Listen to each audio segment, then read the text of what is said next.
We all love Super Saiyans, but what about the other transformations in Dragon Ball? Specifically, the villains. From final forms to perfect beings, Dragon Ball is full of transformations beyond the well-known Super Saiyan forms of Goku and Vegeta, especially when it comes to villains. Where would the series be without villains' powerful and sometimes disgusting transformations? Villains revealing stronger and more powerful transformations is one of the greatest staples of the series. But the question is, which amongst these transformations are the most powerful? In no particular order, here are the 10 strongest villain transformations in the Dragon Ball franchise. Let's start off with the originator of the "this isn't even my final form" memes, the Lord of Evil and Conqueror of Planets himself, Frieza. As the Namek saga began to hone in on the battle between Goku and Frieza, the latter revealed that his already massive power was just the beginning, proceeding to show two subsequent forms with even greater power. Then he unveiled his final form, the strongest transformation and power level that Goku or any other character in the series had encountered up until that point. Slick, streamlined, and incredibly frightening, Frieza's final form is easily one of the strongest villain transformations in all of Dragon Ball. And not just at the time. Even with his newly acquired Super Saiyan power, Goku was only able to defeat Frieza with some luck on his side, and Frieza has proven his final form is strong enough to keep up with the near god-level fighters in the Tournament of Power. Suffice it to say, Frieza's final form is one of the strongest villain forms in the series, as well as one of the coolest looking. Next up, we have not only one of the best designed and coolest looking villain transformations in Dragon Ball, but also one of its strongest, Perfect Cell. Though he eventually met his end at the hands of Gohan's Super Saiyan 2 power, Perfect Cell was practically unbeatable. Think about it, it literally took a new transformation to beat Cell's perfect form, which tells us just how powerful it is. Even if Cell was eventually beaten, the form was incredibly strong before its defeat. Specifically, Cell's perfect form came with a ton of power and nearly perfect regenerative abilities that kept him kicking even after the strongest attacks left him nothing but a pair of legs. Suffice it to say, Cell's final form easily makes the list of the strongest villain transformations in Dragon Ball, especially when he unlocked his Super Saiyan powers from his Goku DNA and when he regained his perfect form after regenerating. If it wasn't for Gohan's massive power-up, Perfect Cell may very well have destroyed the world, his power, regeneration, and endless techniques making his final form nearly unstoppable. Now, Buu had a lot of forms and changes during the final saga of Dragon Ball Z, but arguably the strongest among them was Super Buu. This form was created when Buu's evil energy escaped from himself and consumed his good self, turning him into a more purified form that wanted nothing but to cause destruction. This form was known as Super Buu, and while he was strong enough in his first iteration, what made this form one of the strongest in Dragon Ball was the fact that he could absorb other warriors and incorporate their strength, abilities, and even their intelligence into his own body. At his peak, which was after absorbing Piccolo, Gotenks, and Gohan, he was so unstoppable that it took Goku and Vegeta fusing to even stand a chance. Buu was already impressive, but add to it the power of the only people who actually stood a chance against him, and Super Buu stands to be one of the strongest and most interesting Dragon Ball villain transformations in the series. Of course, he was eventually thwarted by Vegito, but his power was still insane. Speaking of Majin Buu, let's talk about the other major Majin transformation in the Buu saga, Majin Vegeta. Now this is something of a technicality when it comes to villain transformations, since Vegeta was a good guy at this time, but since he gave in to Babidi's control to become a bad guy again and gain ultimate power, it still pretty much counts as a villain transformation. And what a transformation it is! By giving in to his old evil self, Vegeta is able to unlock the full potential of Super Saiyan 2, a power that lets him go toe-to-toe and even best Goku in their long-awaited rematch. Goku was hiding the power of his Super Saiyan 3 form, of course, but Vegeta still managed to beat him. That said, Vegeta's Majin form still wasn't enough to defeat Buu, even when he exploded all of his power at once in his final heroic act. Suffice it to say, the exact power of Vegeta's Super Saiyan 2 Majin transformation is hard to figure out, but it's definitely one of the most powerful villain forms in the series. Now, Super Buu was not Buu's final transformation. It was arguably his strongest, but not his final. That honor belongs to Kid Buu, which is more like Buu's most pure form, a transformation that results when all of the people he absorbed were removed from him to revert him back to his basic self. This form is not as strong as Majin Buu or Super Buu, however it is more reckless, ferocious, unhinged, and insane, all of which make him far more dangerous than the previous forms. Kid Buu is interesting in this way. He is technically Buu at his weakest, but it makes the list of strongest Dragon Ball villain transformations just for the fact that he was A, just as hard to beat as his previous forms, and B, incredibly dangerous through his reckless and ferocious tendencies. Any transformation that takes a planet-wide spirit bomb to defeat definitely deserves to make the Dragon Ball Villain Form Hall of Fame, which was exactly the case with Kid Buu. As such, even in his weakest form, Kid Buu stands as an incredibly dangerous, frightening, and powerful villain form.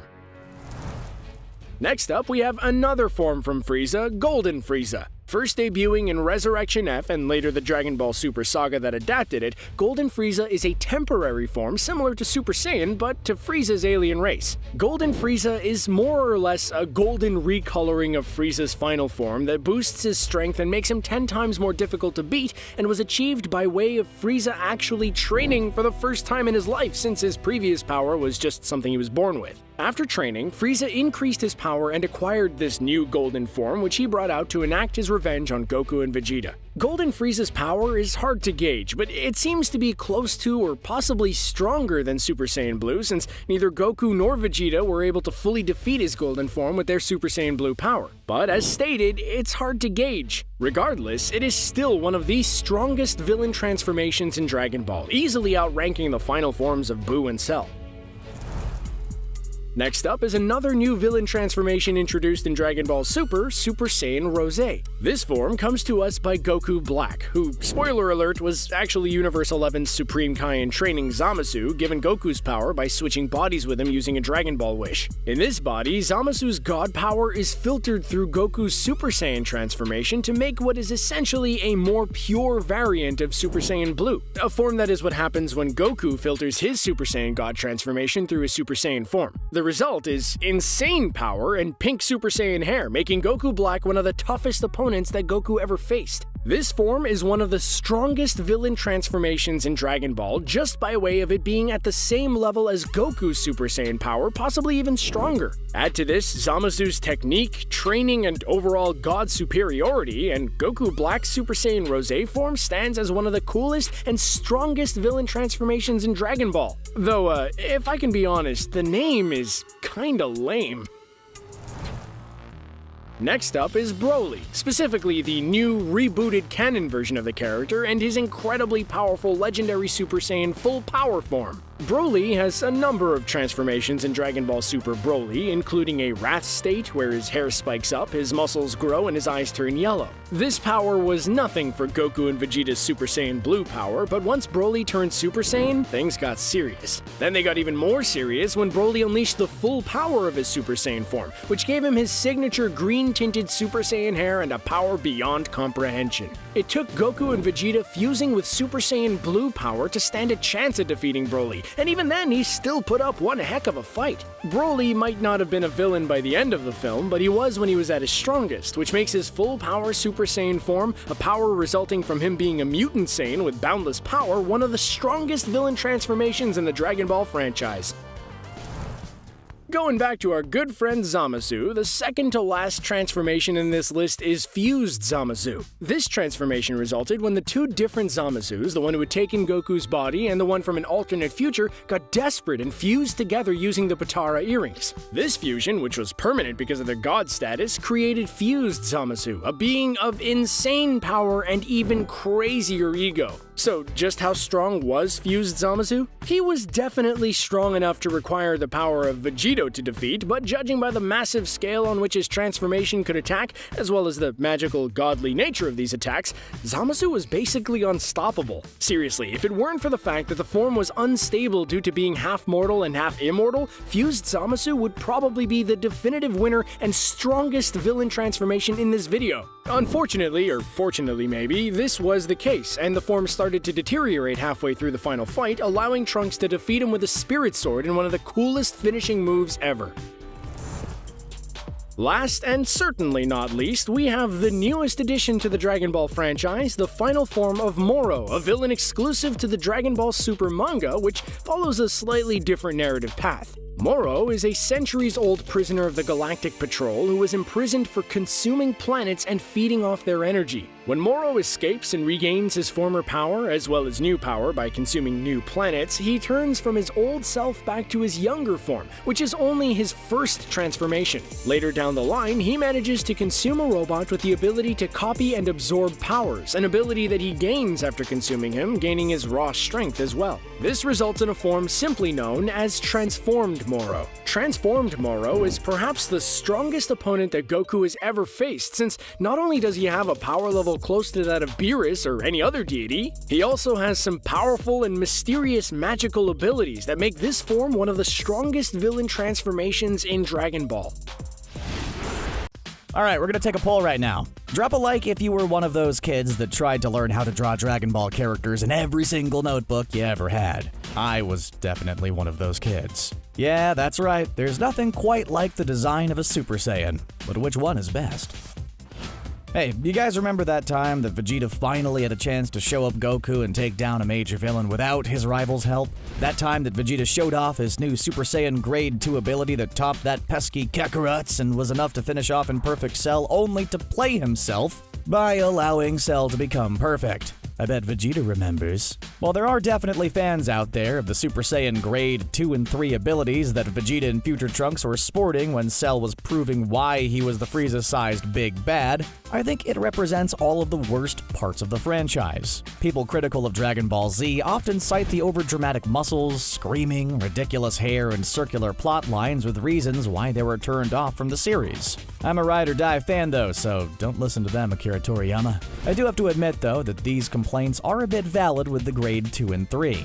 Vegeta gains a frankly ridiculous musculature for his tiny frame, even crazier hair, and then it's revealed to be more of a benchmark for Goku and Gohan to pass than a game changer. While I love the series, this does prove to be a pattern from then on of Vegeta discovering new powers only for Goku to leapfrog him to a new and better form. Give the Prince of Saiyans a win already. He deserves it. Future Trunks' return to Dragon Ball Super received mixed acclaim. While everyone was overjoyed to see one of Dragon Ball Z's best characters back against a new terrifying villain, Goku Black, his style was a bit off. That cool, confident Trunks who rolled up on Frieza and cut him to bits with his tiny jacket and sword over the shoulder was downgraded just a bit. He now had blue hair, a much less iconic outfit, and a whole lot less confidence than he did in Dragon Ball Z. It seemed like everything might change when he jumped up to Super Saiyan Rage though, the form that put him closer to Goku and Vegeta's power level. The blue lighting, coupled with an intense new golden aura, could have been the iconic look of Super's future Trunks saga. I mean, Trunks really should have been the one to take Zamasu out once and for all. For one glorious second, it looked like he might live up to the hype shown in his DBZ debut. Instead, this ended up being more of a Super Saiyan Grade 2 situation and has been thrown in the same forgotten lore folder alongside Launch and Dragon Ball Evolution. Dragon Ball GT may be the most controversial Dragon Ball topic, right next to arguments over whether Saitama could take down Goku. Fans and haters of the non-canonical DBZ sequel all agree on the moment where the ill-fated series got a serious boost in quality. Goku's fight against baby Vegeta and his transformation into Super Saiyan 4 was really when GT got back to what made the previous entry into the franchise so beloved. It also scored points for fans for addressing that whole Great Ape thing that Akira Toriyama just kind of dropped and successfully integrated it with the Super Saiyan concept. So, Goku traded out the golden hair for red monkey fur and a new tail. Opinions on this design choice are indicative of the divide fans feel for GT. Some fans will argue that Super Saiyan 4 was the greatest in the franchise. Others refer to it as one of the franchise's lowest moments. You wanna guess which camp Akira Toriyama falls into? Super Saiyan God was the form that showed we were in a new era of Dragon Ball. Gone were the numerical lists of Super Saiyan level-ups. They were now replaced with new God forms and the race for Goku and Vegeta to match the likes of Beerus and Whis. That being said, between Super Saiyan God, Blue, and Ultra Instinct, the first one really isn't the standout. Super Saiyan Blue is more visually striking, while Ultra Instinct breaks from DBZ entirely by not relying on a Super Saiyan ability at all. Still, that moment where all the Saiyans, including little fetus Pan, helped Goku ascend is one of the anime's best. If this was 2002, Super Saiyan 3 would have been my number one for sure. The first time I saw this form, I was blown away. I mean, Goku had hair trailing down his back now. How cool is that? Years later, though, I don't think Super Saiyan 3 has aged quite as well as some of the other designs. For one, it was originally designed way back in the early 90s, and you can really tell. Its place in the subsequent storylines really wasn't as big a deal as its first reveal would have you believe. 3 isn't a form that we've seen all that often, and it was overshadowed in the Buu arc with plenty of fusions, ultimate forms, and super weapons. If the middle school version of me who drew like 50 sketches of Super Saiyan 3 Goku, Vegeta, Trunks, and Gohan knew that I was saying this, he would be very mad at me. If Super Saiyan Rosé was a standard Saiyan form, I don't know if it would work out. I love Goku, but I don't know if he can pull off pink hair when he's not secretly Zamasu. Rosé works really well for Goku Black though, because it provides an excellent visual contrast against Super Saiyan Blue. Not only does it work in the anime, it's just a fantastic addition to the franchise as a whole. Look at how much it pops in Dragon Ball FighterZ. I think that really says it all, to be honest. Broly is kind of the ultimate underdog story for non-canon Dragon Ball characters. I'm sure Cooler, Bojack, and Lord Slug probably get together once a year to watch Dragon Ball Super Broly with tears in their eyes as they hope to get their canon treatment. I do have some hope for Cooler, at least. So what was it about Broly that was good enough for him to be brought into the big leagues? I mean, just look at the guy. Funnily enough, the creator behind the original Broly the Legendary Super Saiyan movie was inspired by none other than the Super Saiyan Grade 3 form Trunks showcased in DBZ. While my opinions on Grade 3 are clear in this video, I think the Legendary Super Saiyan form is a much better usage of the hyper-muscular idea. For one, Trunks and Vegeta are both relatively tiny, with neither approaching 6 feet. This makes their over-the-top musculature seem strange. Broly, on the other hand, is a big bad dude who stands at a whopping 9 feet when he's full Legendary Super Saiyan. 9 feet? Woo! Well, this makes him a Hulk-sized villain, who's instantly clear as a powerful threat for Vegeta and Goku.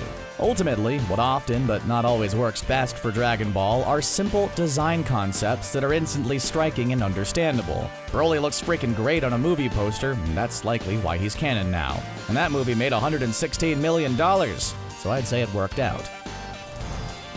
Dragon Ball Super had quite the challenge in front of it. While fans were incredibly eager to see more Dragon Ball, millions of dollars at the box office levels of eager, a follow-up franchise has a lot of pressure to measure up. Just ask poor Boruto, which is currently being blasted on 4.5 million comment sections right now. CBR likes to keep track of that kind of thing.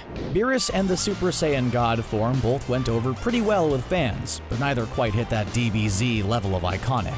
Enter Super Saiyan Blue, with a brilliantly simple design choice that became the signature look for Super. Sure, Super Saiyan Blue might just be Super Saiyan, but blue instead of gold, but it took off in ways Super Saiyan God didn't. Some of this just has to do with how the blue pops against the blues in both Goku and Vegeta's costumes. It arguably fits both fighters even more than the gold does. Lore-wise, though, it provided a good contrast to the Super Saiyan God form, as Vegeta and Goku both succeeded in integrating each form into their fighting style in different ways. Toriyama has a habit of taking simple ideas and making them iconic.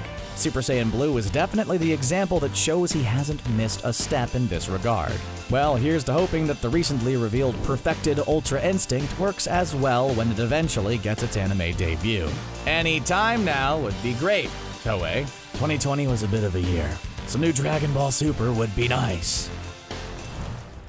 There's no denying that the OG Super Saiyan form is one of the most iconic looks in the entire series. In fact, I think it's safe to say that this is the most successful design choice for Dragon Ball since Akira Toriyama decided to give Goku that orange and blue gi. The blonde hair and blue-eye transformation coupled with gravity-defying hair and a golden aura immediately made it clear to everyone that Goku hadn't just mastered a new Kaioken ability. No, he had changed fundamentally as a fighter and as a character. I mean, pretty much every subsequent arc in the series has tried to replicate that moment ever since. As iconic as the first Super Saiyan transformation is, do you know the actual story behind it? Spoiler alert, it's hilariously mundane. Evidently, Akira Toriyama only had one assistant working with him on the Dragon Ball Z manga. This poor guy's time was being dominated by constantly coloring Goku's hair black. So the Super Saiyan hair change was a fantastic time saver. From a storytelling perspective, though, it is a very Toriyama thing to do. In interviews, he talks about how much he hates too much narrative complexity and narration. That's why all his bad guys tend to come in pairs of two, so that they can share exposition and dialogue. So Goku's big leveling up moment may have been an artistic practicality, but it's also the ultimate example of Toriyama's creative philosophy. Even if you'd never read or watched any Dragon Ball Z before that moment, you'd still know that Goku just crossed a serious threshold. This also proves that it sometimes pays to be nice to your collaborators. The first Super Saiyan transformation is often cited as the single most iconic moment in the franchise. I'd actually argue that there's a different moment that actually topped it. Well, in the moment at least. While most people would say that Goku is the main character of Dragon Ball Z, you could make a pretty solid case that Gohan was actually the protagonist for the first several arcs. His journey from becoming a bookish, cowardly nerd to a truly fearless warrior was definitely the biggest character arc in the series. All of this culminated in the moment where Gohan became Super Saiyan 2, finally surpassing his father's strength. The look of the battle-hardened, golden-haired Gohan taking Cell down is still my favorite in the entire franchise. This, coupled with the fact that Gohan is dressed like his original master and spiritual stepdad Piccolo instead of Goku, really drove home Gohan's entire journey. Even Toriyama admitted that this was intended to be Gohan's passing of the torch moment. Every Dragon Ball Super fan can tell you, though, that didn't really work out. Eventually, the series benched Gohan and put Goku back in the spotlight permanently, which kinda takes some of the power out of the Gohan vs. Cell fight. Still, if you can ignore literally everything that happened after it, Gohan's hero-defining moment is the culmination of the entire sequel series. New forms and transformations are the name of the game when it comes to Dragon Ball. After all, why work hard to outsmart your opponent when you can just yell really loud and get shiny new hair? Well, it does take a little more effort than that, but you get the point. When you got a series like Dragon Ball which has more forms in it than the Kama Sutra, spicy, there's bound to be some that are downright overpowered, and some that leave a lot to be desired. The most iconic of the Dragon Ball transformations has got to be the original Super Saiyan form. Ever since then, we have seen a deluge of so many new forms that it's hard to keep track of. In this video, we'll be going through some of Dragon Ball's coolest transformations and ranking them according to their power.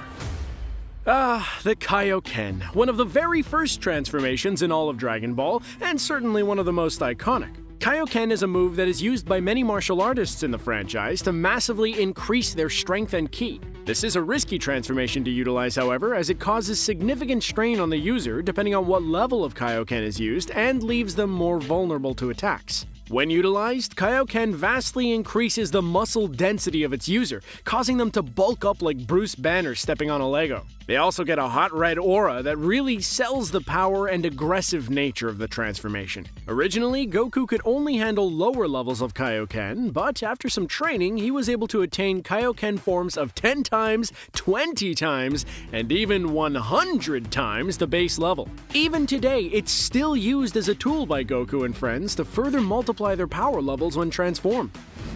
The Great Ape form is the true OG of Dragon Ball. It was a form that all Saiyans could transform into when a full moon was present, sort of like a werewolf, but kaiju-sized. Nowadays, very few Saiyans still alive possess tails, which is essential for this transformation to take place, so it isn't very often seen anymore in the series. The Great Ape's power is said to be 10 times that of a base Saiyan, so it was often used out of desperation as a last resort for many Saiyan warriors. The transformation does have a strong weak point, being the tail. If the tail of the Great Ape transformation is removed, the host will revert back to their original Saiyan forms. When transformed, the Saiyan also loses the ability to reason and goes berserk. They do still have some control and can differentiate between friend and foe, but you can throw any strategy or nuance out the window. A lot of people seem to forget that the Frieza you see in Super and at the end of the Frieza saga isn't the only form he has, but it's by far his most iconic. Frieza has 4 base forms, starting with a very childlike form at first, then his giant buff form as a second, his third form has a weird xenomorph-like head, and finally we get to the final form of Frieza that we all know and love to hate. His final form is significantly more powerful than his earlier forms, and unlike Super Saiyan or similar transformations, this is his true form, so there's no extra limit on his stamina or how long he can be in it after becoming accustomed to it. His strength in this form was shown to be nearly on the level of Super Saiyan Goku, but he was ultimately surpassed. There is no form more iconic to Dragon Ball than the base Super Saiyan form. Seriously, at this point, it seems as though Goku and Vegeta are in their Super Saiyan forms more often than not. It's always the form you see when the two are sparring, or when they're testing out another fighter's ability. Originally, though, this form changed the game for Dragon Ball, and really cemented the idea of power escalation in the series. The base Super Saiyan form was originally unlocked by Goku upon Frieza taking out his lifelong friend Krillin. In this form, Super Saiyans are believed to be 50 times more powerful than their base forms. In the case of Frieza, this was just the form needed to take the little guy out for good. Well, for a while at least. Super Namekians are the closest thing the people of Namek have to a Super Saiyan form, as the name would suggest. Technically, this form is a fusion, as Piccolo first achieved it by fusing with Nail and Kami. However, unlike the use of the fusion dance or the Patara earrings, the Super Namekian transformation is permanent under typical circumstances. It is believed that Super Namekians are 100 times more powerful than their base forms, an even greater multiplier than the Super Saiyan's 50 times boost. Upon Piccolo's fusion with Kami, Piccolo was believed to be the strongest Namekian currently in existence. In the manga, when Moro attacks Namek, we see another Super Namekian, being a transformation of multiple Namekian warriors referred to as the Namekian Savior, but even then, they were unable to defeat the evil wizard. Cell is a biomechanical creature created by Dr. Gero to surpass his prior android creations. He, being at least a partially organic creature, goes through multiple different evolutions. The first is his imperfect cell form, which has a very distinctly insect-like appearance. Later on, after absorbing Android 17, he gains his second form, semi-perfect cell. Eventually, he also absorbs Android 18, which unlocks his final form, perfect cell. Perfect Cell has a much more human appearance than his previous forms, but still keeps his bug-like carapace and wings. This form is, to put it simply, perfect. He is an absolute menace in this arc, and handles the majority of the Z-Fighters with absolute ease. Eventually, he's able to maintain his perfect form even without having absorbed the androids. In the end, he is bested when Gohan transforms into Super Saiyan 2 and finishes off Cell for good with his awesome father-son Kamehameha.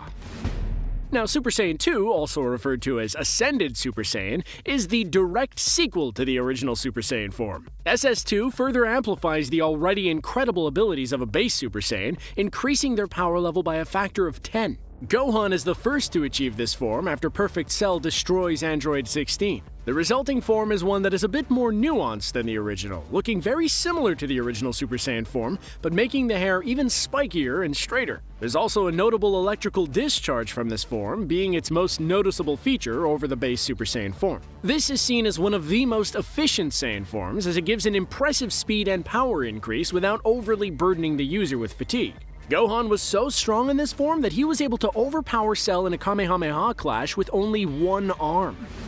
Ultimate Gohan is Gohan's most commonly used form, achieved after having his potential unlocked by Elder Kaioshin. Ultimate Gohan is Gohan's most commonly used form, achieved after having his potential unlocked by Elder Kaioshin. This form appears to be the same as his base form, but in actuality is on a power level very similar to Gohan's Super Saiyan 2. This form gives Gohan the abilities of a Super Saiyan 2 while negating the negative effects of the form. In his ultimate form, Gohan radiates a standard white aura, as opposed to the golden aura that is standard among most super forms. He barely changes in appearance, only gaining slightly more muscle mass and having his hair be spiked up just a bit more. The unlocked potential form is unique to Gohan, and it's believed that he is the only individual in Dragon Ball who has ever attained it. Even in Dragon Ball Super, this form is still used and gives Gohan an impressive edge over the other Saiyan transformations. If there is one form that radiates incredible Unga Bunga caveman energy, it has got to be Super Saiyan 3. This form was first achieved by Goku, and we saw it when he was fighting Majin Buu. He screams for literal minutes and releases incredible power to achieve this form. Super Saiyan 2 is meant to be a form of raw power, and it drains the user faster than almost any previous form does. It is said to draw every drop of potential out of a Saiyan, but in turn, it fatigues the user at an incredibly rapid rate, so it's not ideal for prolonged fights. Super Saiyan 3 is easily the most distinct Super Saiyan form from the original Dragon Ball Z run. It elongates the hair of the user a significant amount, usually below the waist of the Saiyan. Most interestingly, it also removes the eyebrows completely and elongates the brow ridge of the user, really cementing the Neanderthal look. Majin Buu had some of the most transformations of any Dragon Ball villain, and that's saying a lot when you compare him to the competition. There's Kid Buu, Innocent Buu, Good Buu, and Evil Buu. But the most powerful incarnation of Buu is definitely his final form, Super Buu. Super Buu is the culmination of a series of absorptions by Buu. Ultimately, Super Buu is what is created, and he is a world-ending threat like no other the series had seen before. Like Kid Buu, this form is pure anger and has no remorse about just deleting anyone who gets in his way. In this form, he continued to absorb different characters such as Gotenks and Piccolo, which increased his power even further and is eventually able to even scare Goku in his Super Saiyan 3 form. Vegeta and Goku had to take desperate measures and fuse into Vegito in order to take Super Buu out, and even then, it was no trivial task. Super Saiyan God was the first big step in power for Goku and Vegeta in Dragon Ball Super. In this form, a Saiyan gains access to Godly Ki, which, as the name would imply, grants the user massively increased powers. Despite what the name would imply, the form is actually not technically a Super Saiyan form, as it's a newly obtained base form transformation for Goku and Vegeta. The form maintains the standard Super Saiyan form for both Goku and Vegeta with a few changes, most notably the hair and eyes gain a red hue. Unlike the Super Saiyan form, the God form does little to change the user's hair aside from the color. The aura while in this form radiates energy akin to that of a burning flame with the colors to match. It emphasizes much more on technique and defense than bulldozing the opponent like the later Super Saiyan Blue. Ribrianne is one of the most disliked characters in Dragon Ball Super, and her ultimate form did not help that opinion too much. She's supposed to be a sort of parody of the magical girl formula, which is already one that annoys a lot of people in the first place. Now, just for clarity's sake, to each their own, if you enjoy magical girls, that's fine. We're just speaking in general facts. Her Super Ribrianne form, divisive as it may be, is still a very respectable and powerful form in its own right. Ribrianne becomes kaiju-sized in her strongest form after she received love from the majority of Universe 2. This form, known as Lovely Love Ribrianne, dwarfed the Tournament of Powers battlefield and increased her power further. Android 18 had to pull out all the stops in order to defeat her in this form, along with some assistance from her brother, Android 17. Golden Frieza is really just him ripping off the Saiyan super forms. In this form, Frieza gains a shiny gold sheen and exerts more energy to gain a temporary but extremely significant boon to his strength and abilities. Originally upon attaining it, Frieza was overconfident in his new form and its abilities, and overused it, quickly leading to him running out of stamina. Once he became more accustomed with his golden form, Frieza was able to control his powers to an impressive degree, leaving little wasted potential to his attacks. Frieza was even able to control individual beams from each of his fingers with such precision that he could keep them locked onto a moving target. Other members of the Frieza race, such as Cooler, were shown to be capable of achieving this form as well, but much like Frieza, the transformation didn't last long on the first use. Zamasu had gone through a number of different forms during his arc in Dragon Ball Super. He achieves the Super Saiyan Rosé form through his Goku Black form, which he obtained by using the Super Dragon Balls to switch bodies with Goku. Much like Goku, Zamasu's Goku Black form was also achieved once surpassing the power of the Super Saiyan God form, which allowed the combined Super Saiyan and God forms to create Super Saiyan Rosé, which acts as a direct counterpart to Super Saiyan Blue. In his Rosé form, Zamasu has a few different states he can enter. There's an Enraged form, which further increases his power, There's also a powerhouse state, which enlarges Goku Black's musculature much like a Kaioken. In his Rosé form, Zamasu created one of the coolest attacks in Dragon Ball, the Sickle of Sorrow, which creates a large scythe of divine energy.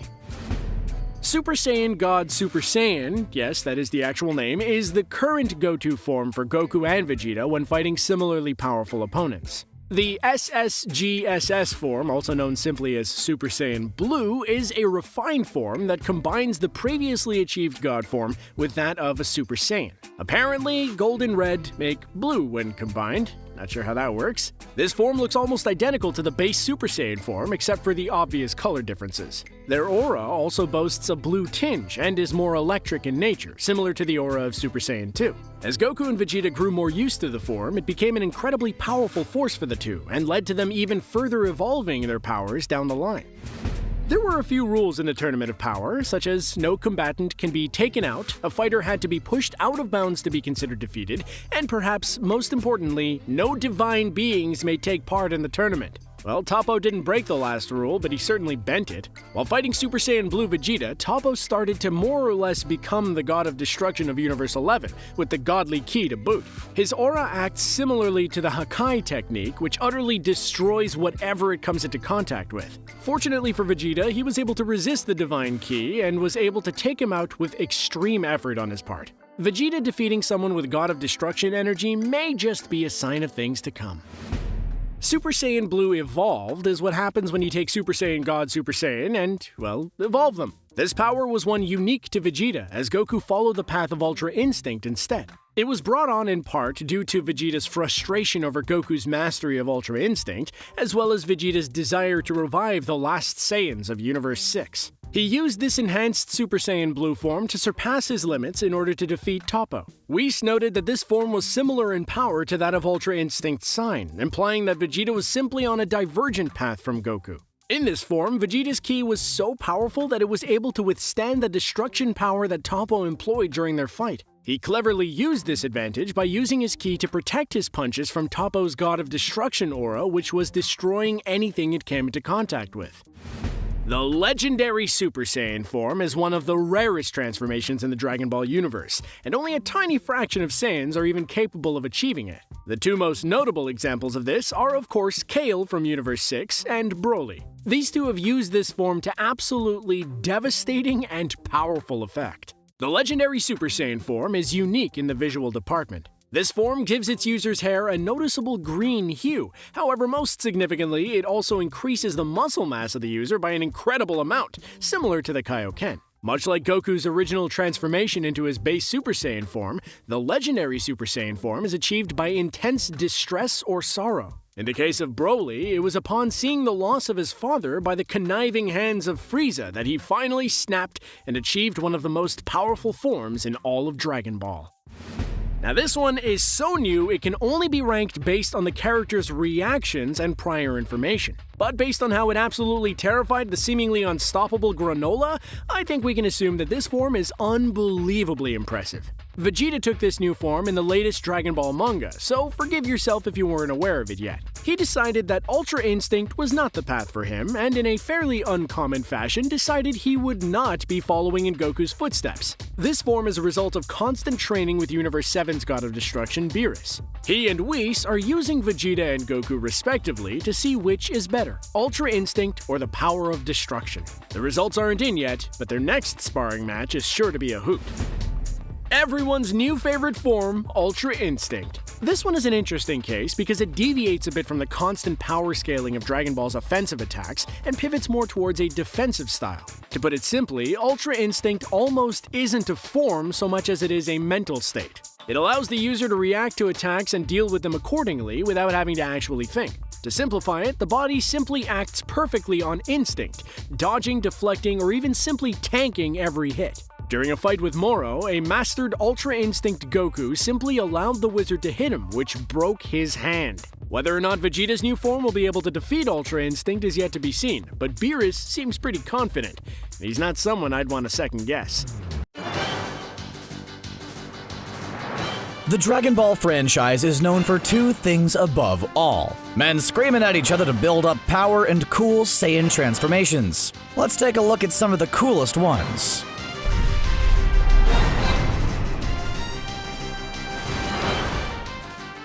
There was a moment in the 90s where kids, teenagers, and anime-loving adults all lost their freaking minds at the exact same time, when Goku finally got the upper hand on Frieza by changing his hairstyle and becoming a Super Saiyan for the very first time.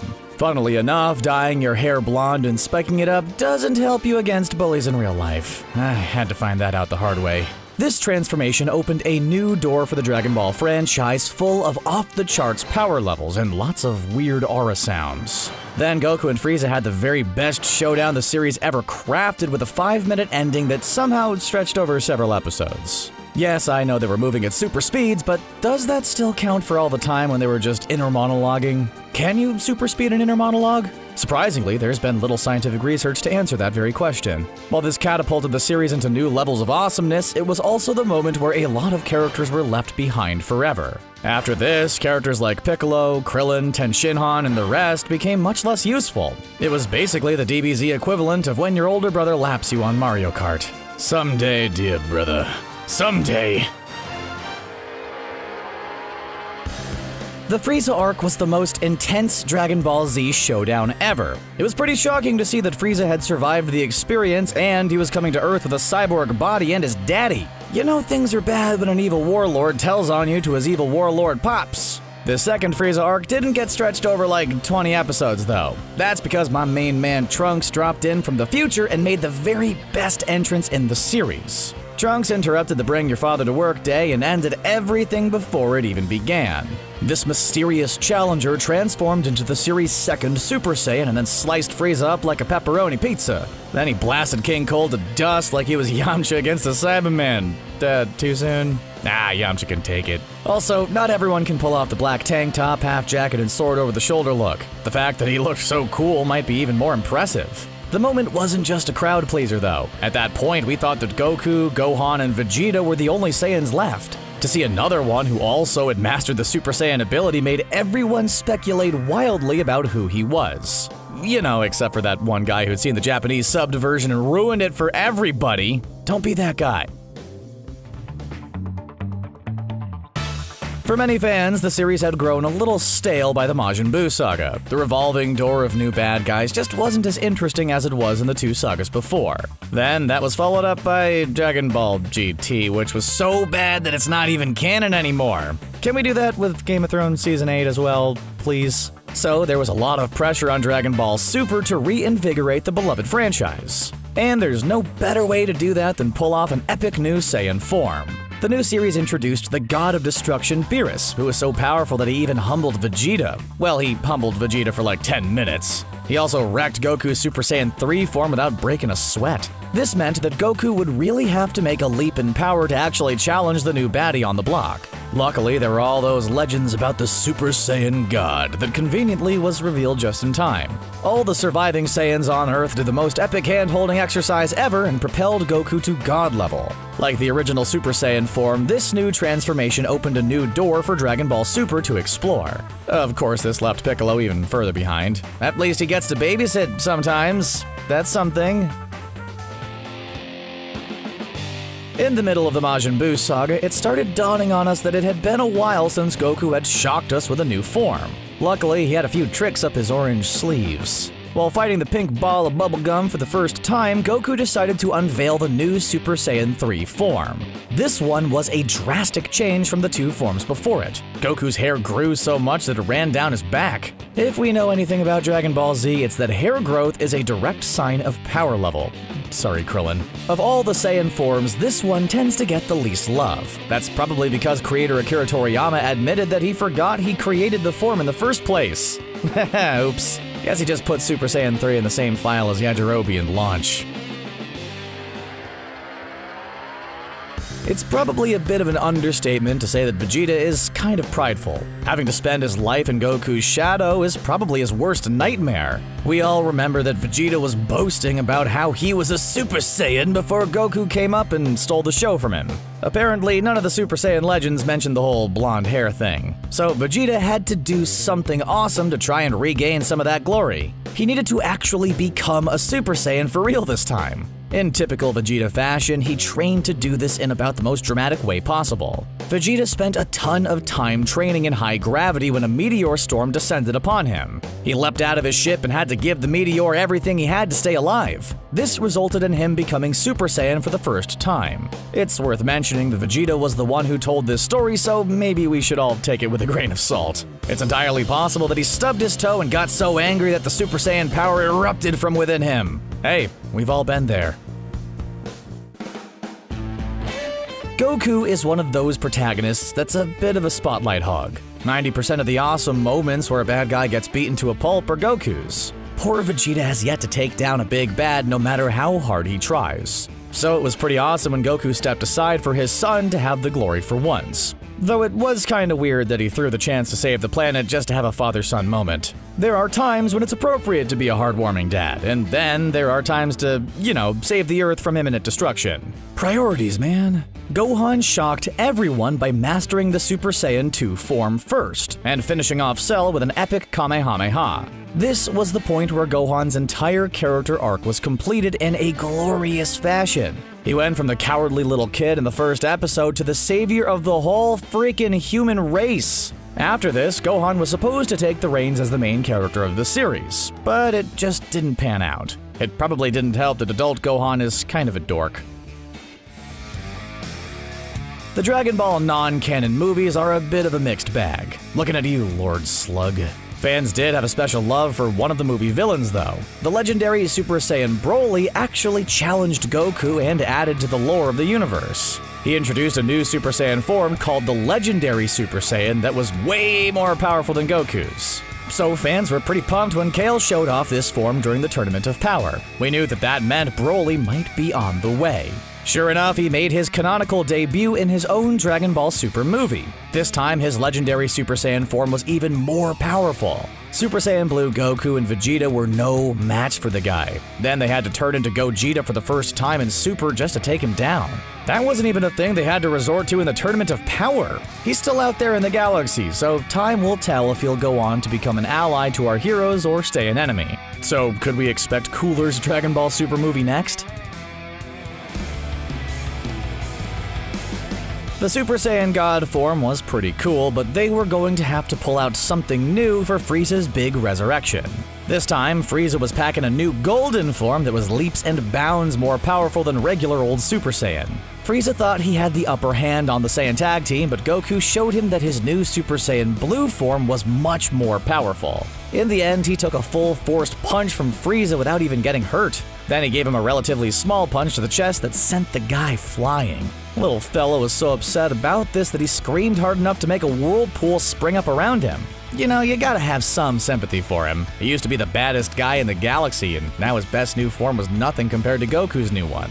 It was a pretty good showing for Super Saiyan Blue, but it kinda got undercut by Goku getting punked 30 seconds after the fight was over. Goku let his guard down and Wimpy Sorbet took him down with a simple laser blast. Not Goku's finest moment. Frieza might not be the powerhouse he used to be compared to everybody else, but he's still a sly little guy. You gotta watch out for those dirty tricks, Goku.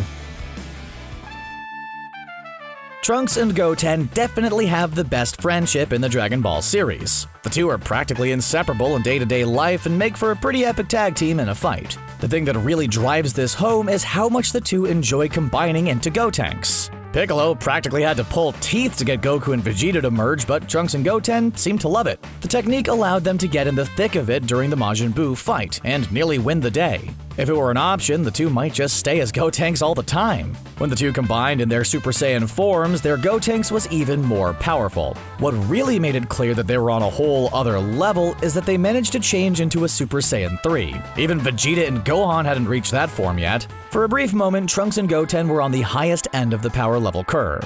Hope they enjoyed it because it'll probably never happen again. They didn't even get invited to the Tournament of Power. Is Super Saiyan Blue Gotenks too much to ask for? What with all this talk about Super Saiyans, fusions, and Super Saiyan gods, we could forget about the first Saiyan transformation. Before we even knew what a Saiyan was, we were treated to a shocking form related to that warrior blood. In the original Dragon Ball, Goku was exposed to the moon and found himself suddenly transformed into a giant ape. For a good portion of the series, Goku was secretly the biggest threat to the entire world. The moon would basically make him a great ape Hulk that would rampage everywhere with no regard for human life. Things got a little different when we saw Vegeta use his great ape form. Vegeta managed to actually master the form and made it twice as dangerous as before. We could go on and on about the Super Saiyan forms in GT and how they relate to the ape transformations, but they aren't canon anymore. I think that we're legally required to ignore anything that isn't canon. You don't want to see how much Goku's Super Saiyan lawyer can bench press. He's really strong. It's been a while since we've seen a great ape form. Did Toriyama forget about great apes too, like he did with Super Saiyan 3? I know everybody lost their tails, but they could bring it back just for nostalgia's sake. And there you have it, all the coolest Saiyan transformations we've ever seen. What kind of transformation do you think we'll see next? Will we ever see a Super Saiyan Ultra Instinct? Let us know in the comments, and don't forget to like and subscribe for more Saiyan action from CBR. Thanks for watching.